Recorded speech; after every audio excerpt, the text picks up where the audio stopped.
अस्सलाम वालेकुम दोस्तों, आज की ये वीडियो थोड़ी सी मुख्तलिफ़ टॉपिक के ऊपर है। मेरे बहुत सारे दोस्तों ने बताया कि फ़ीमेल आजकल बच्चे देती है, बच्चे देने के दूसरे या तीसरे दिन बीमार होके एक्सपायर हो जाती है, उसको सर्दी लग जाती है और वो बीमार हो जाती है। तो दोस्तों उसकी एक बहुत कॉमन सी वजह है कि सर्दियों में शदीद तरीन सर्दी की वजह से जैसे ही फ़ीमेल बच्चे देती है और अपने जिस्म के निचले हिस्से से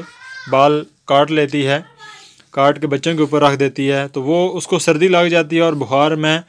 एक तरफ वो बच्चों को फीड भी करवा रही है, कमज़ोर भी है और उसको जिस्मानी तौर पे ठंड लगती है और ठंड में वो उसको मोशन लग जाएंगे और मोशन के बाद वो एक्सपायर हो जाती है। तो आपके लिए एक बड़ी बेहतरीन टिप है जिससे आप अपनी फ़ीमेल्स को बचा सकते हैं। ऐसी फ़ीमेल जिसने आपके पास ब्रीड किया हुआ है, जैसे ये देखें, ये मेरी एक फ़ीमेल है, इसने आज सुबह ही ब्रीड किया है माशाल्लाह से, ठीक है, और इसने ये बच्चे दिए हुए हैं। और जैसे ही आपको पता चले कि फ़ीमेल ने आपके साथ आपके पास ब्रीड किया है, तो उसको फ़ौरन से गर्म रखने के लिए 1 से 1.5 चम्मच सूरजमुखी का बीज और जो छुहारे आजकल बड़े आसानी से अवेलेबल हैं, 3 दाने छुहारे के आप उसको फ़ौरन से डाल दें, ताकि वो फ़ीमेल जो है वो आपके पास जैसे ये तीनों चीज़ें खाएगी तो वो गर्म हो जाएगी और उसको ठंड नहीं लगेगी और जिस्मानी तौर पे वो बच्चों को बड़े बेहतरीन तरीके से फीड भी करवा सकेगी। ये आपने कम से कम 4 से 5 दिन लगातार, जिन दिनों में शदीद तरीन सर्दी है, डेली उसको 2 छुहारे 3 छुहारे सुबह पूरे दिन में 2 सुबह डाल दें, 2 रात को डाल दें और 1 चम्मच सूरजमुखी का बीज सुबह, 1 चम्मच सूरजमुखी का बीज शाम को डालें, ताकि वो फ़ीमेल हेल्दी और एक्टिव रहे और उसको ब्रीडिंग के बाद वो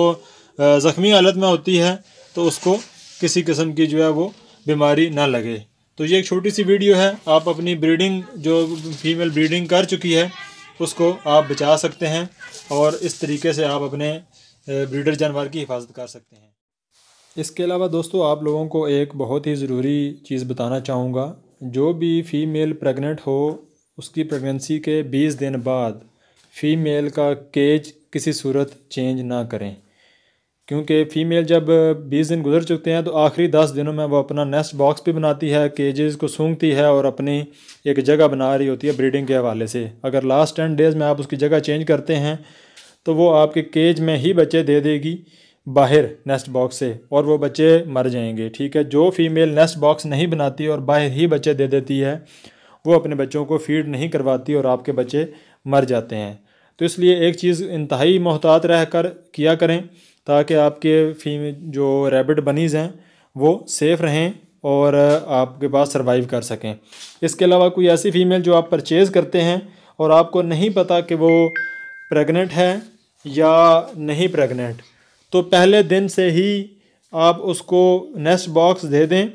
और उसके एक ही केज में उसकी जगह बना के उसका केज उसको अलॉट कर दें, ताकि आप जब भी अगर उसने ब्रीड करना हो तो वो उसमें फ़ौरन आके एडजस्ट हो जाए और अपनी ब्रीडिंग कर ले। ताकि और नेस्ट बॉक्स लगाना बहुत ज़रूरी है जिस फीमेल का आपको पता ना हो कि वो आया कि प्रेग्नेंट है या नहीं है, ताकि बच्चे आपके ज़ाया ना हो सकें। तो इस एक चीज़, छोटी सी मालूमात पे अमल ज़रूर करें और उसको ज़रूर जो है वो फॉलो करें। लोगों को वीडियो पसंद आई होगी। अगर आपको वीडियो पसंद आई है तो हमारे चैनल को सब्सक्राइब करें और बेल आइकन को दबाना ना भूलें, ताकि आपको तमाम अपडेटेड वीडियोस मिलती रहें। बहुत शुक्रिया। मलिक रैबिट फार्म से मलिक वकास। अल्लाह हाफिज़।